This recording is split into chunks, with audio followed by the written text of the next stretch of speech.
Bom, gente, trago aqui mais uma notícia para vocês, dessa vez sobre outros trechos da entrevista do ex-presidente Lula.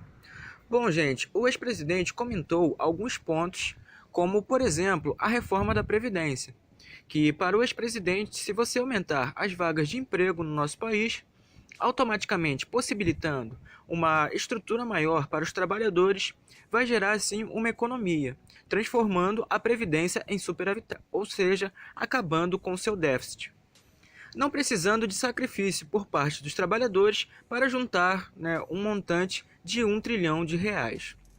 Bom, gente, o ex-presidente também criticou a forma de articulação do governo, dizendo que se precisa ter um partido sólido para ter sucesso no meio da política. E também se perguntou como que uma pessoa que está há 27 anos na política não gosta de política.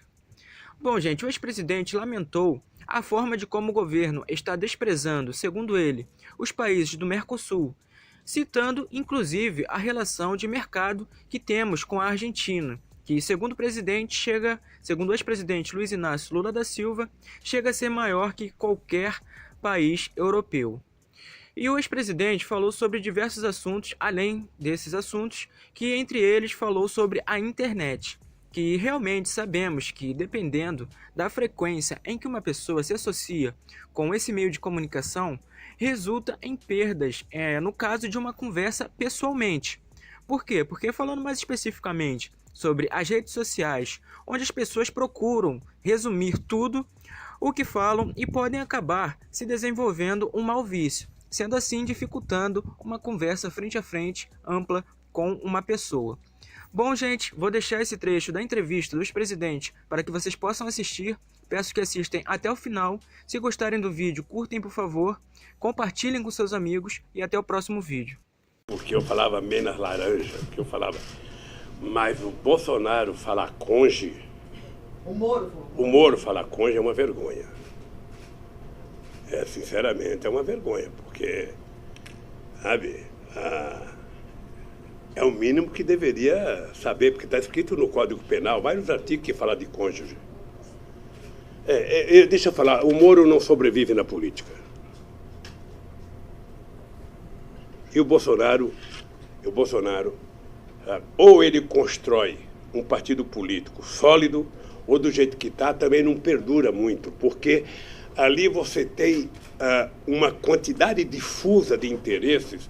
É só pegar a quantidade de sigla para uma pessoa que diz que não gosta de política. Eu não sei como é que você é deputado 27 anos e diz que não gosta de política. Eu não sei como é que você faz um filho vereador, outro deputado federal, outro senador, e você não gosta de política. Então, ele vai ter que ter muita capacidade de articulação, muita vontade, vai ter que gostar muito de política para poder dar certo. Porque a chance dele dar certo é o Brasil dar certo. O povo tem paciência, mas não tem toda a paciência do mundo. Pode dar, não pode? Sabe? Não sei. Do jeito que está fazendo, não pode dar, querida. Não há condições de dar. Veja, você diminui a renda per capita da sociedade. Você diminui o salário mínimo. Você diminui a possibilidade de oferta de emprego. E você acha que tudo vai ser resolvido com R$ 1 trilhão para a Previdência? Para o sistema financeiro? Vai dar certo aonde? Sabe o que dá certo? Dá certo se fizer como nós fizemos, legalizamos e formalizamos 6 milhões de microempreendedores individuais. Sabe por que a Previdência era superavitária no meu governo? Porque teve 20 milhões de pessoas trabalhando com carteira profissional assinada. Porque teve 6 milhões de microempreendedores individuais formalizados. Porque o Brasil quadruplicou as exportações. Sabe, então, se o país não crescer... Você está lembrada que eu criei uma coisa chamada Primeiro Emprego? Foi uma farsa aquilo, coitado, uma loucura que eu achava que fazendo uma lei, criando o primeiro emprego e pedindo para os empresários que eu ia pagar R$ 200 que gerar emprego. Nem o empresário gera emprego porque eu estou dando R$ 200 para ele. O que vai gerar o emprego é quando eu fiz os puxadinhos da Caixa Econômica Federal, que eu fiz financiamento para construir um puxadinho, aconteceram no mesmo ano 10 fábricas novas de cimento no Brasil. Então, quando você faz a economia, o povo come um pãozinho a mais, toma um cafezinho a mais, toma uma cervejinha a mais, ganha R$1 a mais, compra um chinelo a mais. Aí você começa a gerar emprego no país. Você começa a gerar emprego no país. Agora você, do jeito que eles estão fazendo, inclusive brigando com os nossos maiores parceiros comerciais, sabe, desprezando a América do Sul, desprezando... O nosso comércio com a Argentina é maior do que com todos os países da Europa. Como é que você vai desprezar o nosso comércio com a Argentina, o Mercosul? Esse cara não entende de nada. Mas também o ministro que ele tem das Relações Exteriores, sabe, aquilo foi encomendado... Saudade do Silveirinha no tempo do Geisel, que teve a coragem de reconhecer Angola. Sabe, esse cidadão que está aí, sinceramente, o Celso Amorim deve essa para nós. Como é que deixou um cara desse na carreira do Itamaraty? Presidente, só para retomar, e os militares, presidente, que eu perguntei de Moro, Bolsonaro... Sabe uma coisa que eu tenho vontade? Quando eu sair daqui, eu quero conversar com os militares. Eu tenho vontade de perguntar para o chefe da Marinha, para o chefe da Aeronáutica, para o chefe do Exército, qual o presidente da República que fez mais coisa para eles do que eu fiz. Eu quero perguntar para eles qual é a razão do ódio que eles têm do PT. Quando eu cheguei na presidência em 2003, Mônica, soldado brasileiro saía 11 horas porque não tinha dinheiro para almoçar. Não ganhava salário mínimo recruta. Eu, além de pagar o salário mínimo, além de dar almoço para eles, ainda criei o soldado cidadão para dar curso de formação. Pergunta para o general Enzo o que era o batalhão de engenharia do Exército Brasileiro. As máquinas estavam todas quebradas, não tinha nem caminhão. Pergunta para eles o que eu fiz. Deixei eles mais poderosos que uma empreiteira dessa. Pergunta para a aeronáutica o que era a aeronáutica quando eu cheguei na presidência. O avião do presidente era chamado de sucatão. Você ia viajar para a Europa, quando você parava em Cabo Verde, ali nas Ilhas Canárias, ali, na Ilha do Sal, tinha 18 mecânicos dentro do avião para catar parafuso que caía no aeroporto. Sabe? Mas só Então, saber se o senhor acha que eles mas eu vou chegar. Eu vou chegar lá, mas é que eu tenho que falar alguma coisa, porque... Não, claro. Então deixa eu lhe falar. Então eu quero perguntar para a aeronáutica, tinha um avião que eu emprestava para levar a autoridade em casa, quando eu levantava voo em Brasília, pegava fogo no avião. Tinha que descer rapidamente, porque não explodia. O Celso Amorim perdeu uma pasta, queimou dentro do avião. Era isso que ele tinha. Quando eu comprei o avião novo, é porque eu me respeito. Eu, se pudesse, ia de jegue para a Europa. Como eu não podia ir, eu tive a coragem de comprar um avião. Hoje eu me arrependo de não ter comprado um Airbus 140. Fui comprar logo um menor. Eu comprado um grandão. Sabe? Pois bem, peguei acho que 15 ou 20 aviões da Rio Sul, que não pagou o BNDES, foi dado para a aeronáutica. Deixar a aeronáutica com cara de força aérea. É só perguntar. Pergunta para a Marinha. Eu fui visitar o Barão de Tefé, lá na base brasileira, na Antártica. Eu cheguei lá, um país grande não pode ter um navio de pesquisa daquele.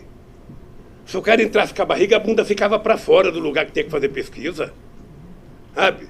Nós autorizamos o almirante comprar um navio decente. Caparaó, por exemplo, o governo não dava dinheiro para enriquecer urânio. Pergunta para ele quem foi que garantiu 30 milhões por mês para Caparaó funcionar. Então é o seguinte, eu não sou contra militar fazer política, não. Militar quer fazer política, sai do exército, vai para a reserva, sabe? Aliás, é importante lembrar que a política no Brasil começou com o Marechal Deodoro da Fonseca.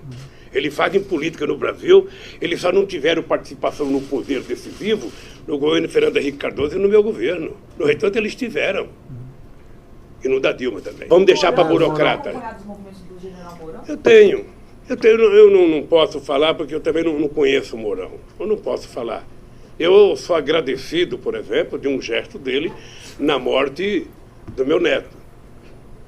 Sabe, ele foi um cara que disse, diferentemente do filho do Bolsonaro, que postou uma série de asneira no Twitter, ele foi um cara que deu uma declaração de que era uma questão humanitária eu ir visitar meu neto. Eu estou vendo a briga, eu vou acompanhando a briga. Ninguém nunca mais, Mônica, ninguém nunca mais, presta atenção, ninguém nunca mais vai ter nesse país uma dupla harmônica como Lula e Zé Alencar. Então, eu posso te dizer, Mônica, esse povo é a minha motivação. Eu quero que você saia daqui e você retrata o seguinte: você não conversou com um cidadão alquebrado. Você conversou com um cidadão que tem todos os defeitos que um ser humano pode ter, mas tem uma coisa que eu não abro mão.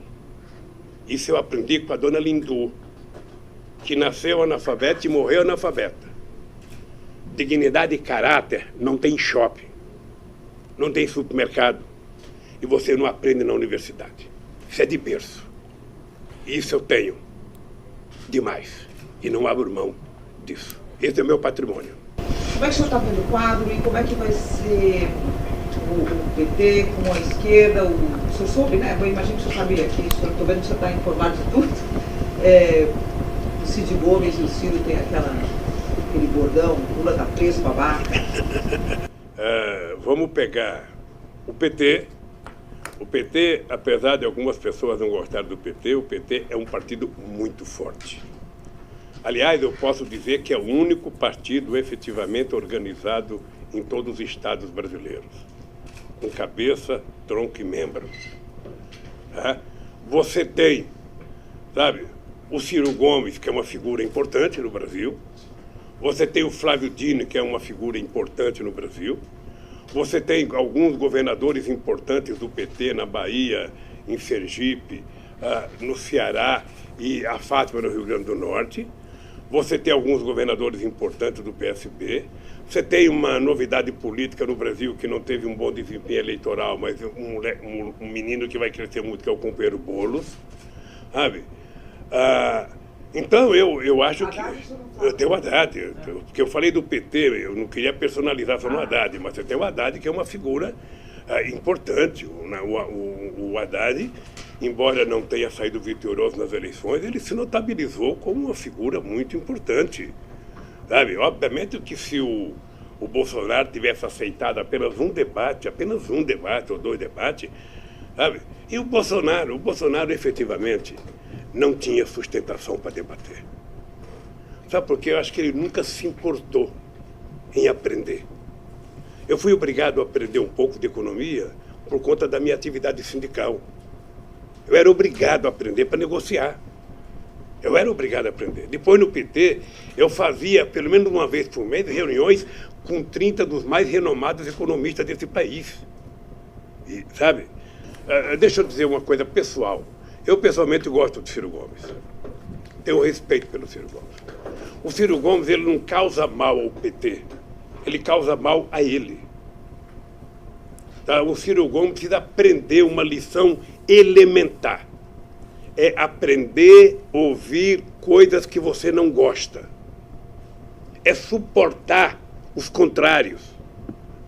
É aprender a conviver na diversidade. Sabe? Ele precisa aprender essa lição mínima. Quando ele foi governador do Ceará, ele não precisava disso. Quando ele foi prefeito de Fortaleza, não precisava disso. Mas agora, para ser presidente do Brasil, ele precisa. E ninguém será presidente do Brasil se romper com o PT, com o PCdoB, ou seja, pela direita. Não sei se a direita aceitaria ele. Como eu gosto do Ciro, sabe? O dia que ele pedir para me visitar, eu vou aceitar que ele me visite aqui, sabe? Para ter uma conversa boa com ele. Porque eu gosto dele. Eu gosto do Flávio Dino, sabe? Não sei se a Marina tem um dia propensão de votar para os setores de esquerda, porque a Marina acabou, né? Coitada. Ter 1% só no processo eleitoral, depois de ser quadra presidenta, é muito pouco. Eu não sei o que ela vai fazer. Mas eu penso que a esquerda pode construir um grande projeto para o Brasil e pode voltar ao poder. Sem o PT na hegemonia, né? Veja, o PT, isso eu defendo. Por que o PT, de vez em quando, aparece como hegemônico?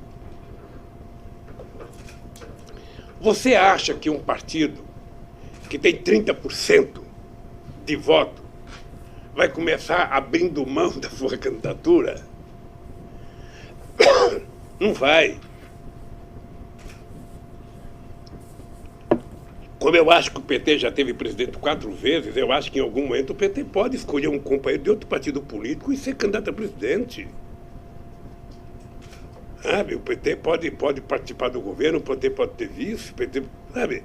Eu acho que tudo é possível. O que você precisa é não exigir que o PT abra mão sem apresentar uma proposta alternativa. Se você tem 10%, eu tenho 30%, e você acha, bom, mas no segundo turno eu sou melhor do que você, no segundo turno eu sou melhor do que você, ou se você é melhor do que eu, por que você não ganha no primeiro turno? Eu lembro do Brizola em 89.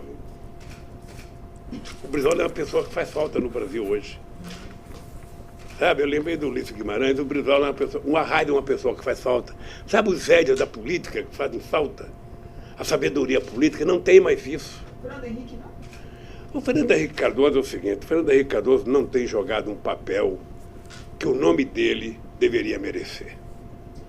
Ele fala muito sobre quase tudo desnecessariamente. Sabe, eu sinceramente acho que ele poderia ter um papel, sabe, de grandeza para quem já foi presidente da República, para quem foi chamado de príncipe da sociologia. Ele poderia ter um papel mais respeitoso com ele mesmo, não é comigo. O problema do Fernando Henrique Cardoso é que ele nunca aceitou o meu sucesso. Ele me adorava no fracasso. Tá? Quando eu fui eleito, que ele falou, bom, Lulinha só vai durar 4 anos, e aí eu vou votar com pompa e tudo, sabe? Ele me tratava bem. Sabe? Eu chego a dizer que eu achava que ele queria que eu ganhasse ao invés do Serra. É porque ele fala, o Lula vai ganhar, um coitado metalúrgico, não vai conseguir fazer nada, eu vou votar 4 anos depois, cheio de moral. O Serra, se ganhar, vai me ferrar. Então, prefiro... Não deu certo. Porque quem deu certo não fui eu. Quem deu certo foi a paciência e a competência do povo brasileiro, que me ajudou, que acreditou. Você está lembrado quantas vezes eu dizia, olha, meu governo vai ser medido por 4 anos. Não adianta cobrar de mim agora. Isso aqui é que nem um pezinho de jabuticaba. Você planta, se ele não for enxertado, ele demora 15 anos para dar. Se ele for enxertado, vai dar no primeiro ano. Mas você tem que jogar água, tem que ter sol. O governo é isso.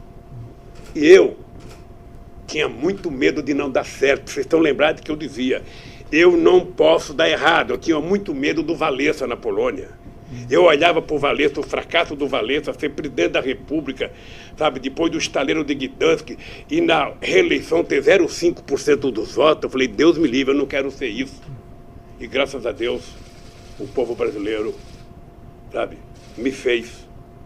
Até hoje eu tenho muito orgulho de ser considerado o melhor presidente da história do Brasil. Carrego isso com muito orgulho. Ninguém vai tirar isso do povo brasileiro. Ninguém. E quem quiser ganhar de mim, que faça mais. Não é me xingar.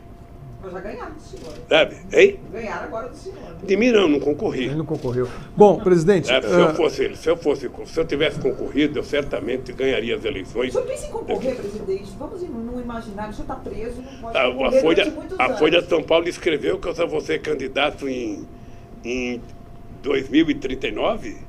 Mas o senhor seria candidato? Deixa eu te contar. Eu sou um homem muito... Eu sou um nunca homem de muita crença. Eu vejo os cientistas falar que o homem que vai viver 120 anos já nasceu. E por que não sou eu? Então, deixa eu lhe falar concretamente falando. Veja, eu acho que a Igreja Católica ensinou o seguinte, olha, com 75 anos o bispo se aposenta, sabe, que é melhor dar lugar para o novo. Eu acho que vai surgir muita gente boa nesse país e eu me contentarei em apoiar qualquer pessoa daqui para frente para ser candidato a presidente da República. Agora, eu estou vendo nos Estados Unidos um monte de gente com 78, 79 querendo ser candidato. E isso começa a muriçar, começa a me dar um chavugão aqui no pé, uma coceira. Eu falo, quem sabe eu ainda posso votar, com uma bengalinha na mão. Aí, como é que fala a música do velhinho? Bota o velhinho na parede, o velhinho está de volta, quem sabe? Mas se depender de mim, eu vou trabalhar para ter alguém mais novo, alguém com mais energia. Presidente, o seu ex-ministro Palocci virou agora delator. Ele disse, inclusive, que havia uma conta no exterior no nome do Joesley, onde era depositado dinheiro para o PT. Ele disse também que as 2 campanhas da Dilma para a presidência custaram 1,4 bilhões de reais, mas que não foi declarado à Justiça Eleitoral. Por que o senhor acha que o seu ex-ministro estaria mentindo?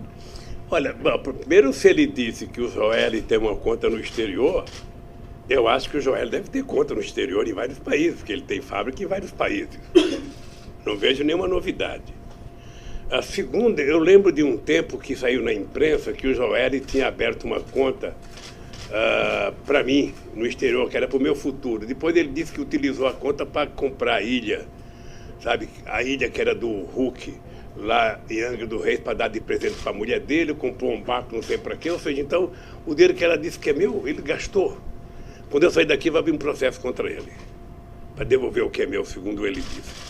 Segundo, veja, eu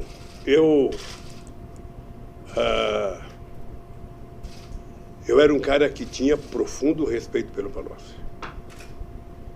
O Palocci era uma pessoa que, se não tivesse feito bobagem, poderia ter crescido na política brasileira. Eu comecei a perder a confiança no Palocci com aquela história do caseiro no primeiro mandato. Vocês estão lembrados que o Palocci saiu do governo em março de 2006. Eu vinha para o Paraná, que eu tinha uma atividade aqui no estado do Paraná, e eu tinha lido a imprensa, liguei para o Palocci, falei: Palocci, eu estou indo ao Paraná, eu vou voltar 3 horas da tarde, se você não tiver resolvido o problema do caseiro, você não está mais no governo. E ainda falei com ele: Palocci, não é possível o ministro da Fazenda ganhar de um caseiro. Então, ou você explica, é teodoro do caseiro ou cai fora. Quando eu voltei de trás, liguei para ele, ele não tinha explicação, porque é o seguinte: eu comecei a achar que o Palocci não dizia a verdade porque ele nunca teve coragem de me dizer se ele ia ou não ia na casa. Ora, se ele mentisse para a Polícia Federal, se ele mentisse para o PMDB, para o Senado, era um problema dele. Mas para mim, que era o presidente dele, ele nunca me disse. E, aliás, dizia que não sabia andar de carro em Brasília. E entre o Palocci dizer que não ia na casa e o caseiro dizer que ele foi, eu acreditava no caseiro. Então por que ele foi coordenador da campanha da Dilma? É outra história. É outra história. É outra história.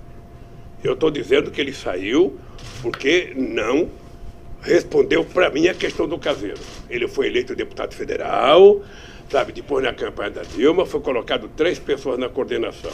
Ele, Zé Eduardo Cardoso e Zé Eduardo Dutra. Tá lembrado? O presidente do PT, o secretário-geral do PT, e o Palocci, que era remanescente da minha vitória, e deputado federal, que não ia concorrer mais.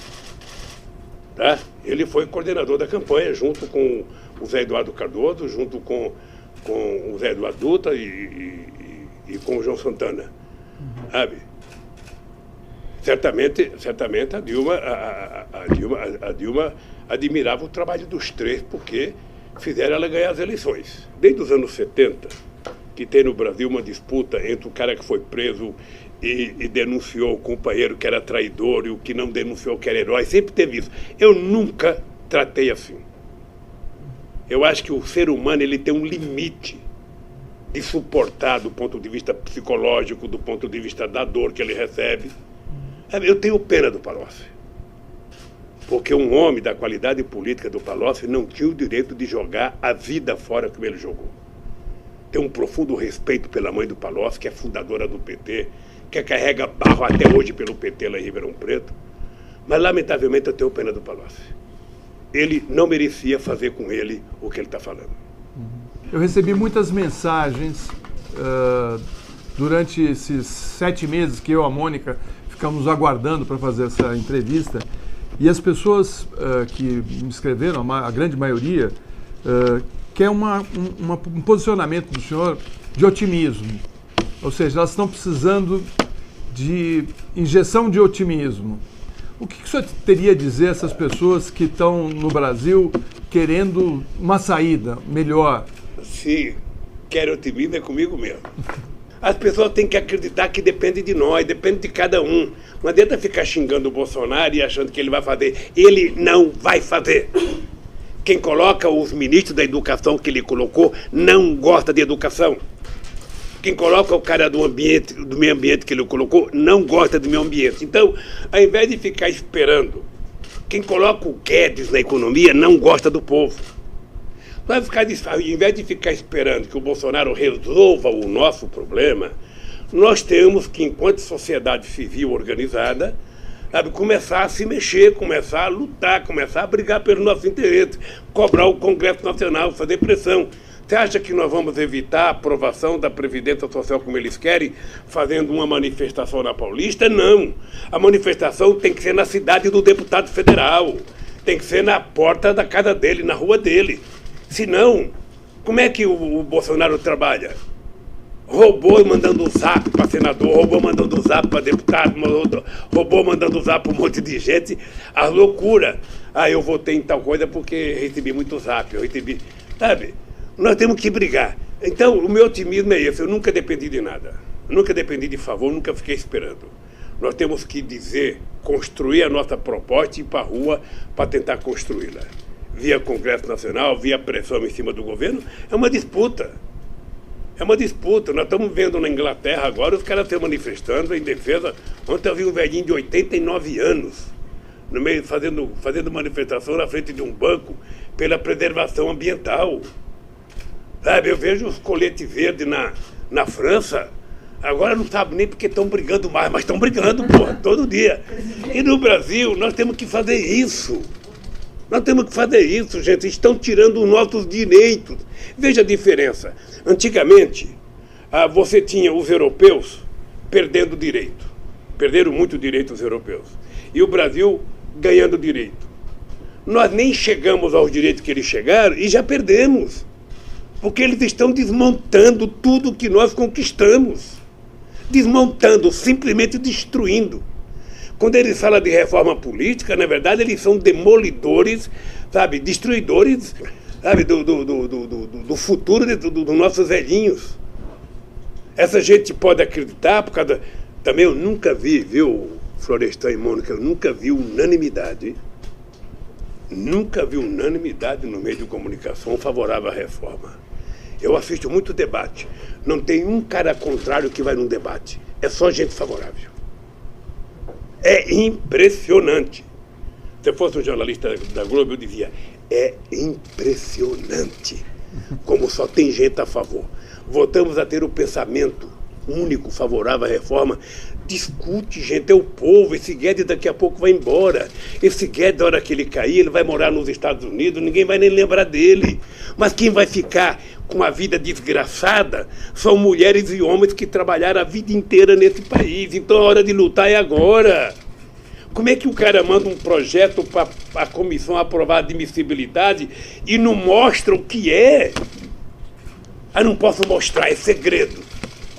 Gente do céu, você está tratando com os interesses de milhões e milhões e milhões de homens e mulheres. Você não está tratando com o interesse de banqueiro. Todo esse sacrifício do povo brasileiro para favorecer o Santander, para favorecer o Itaú, para favorecer o Bradesco.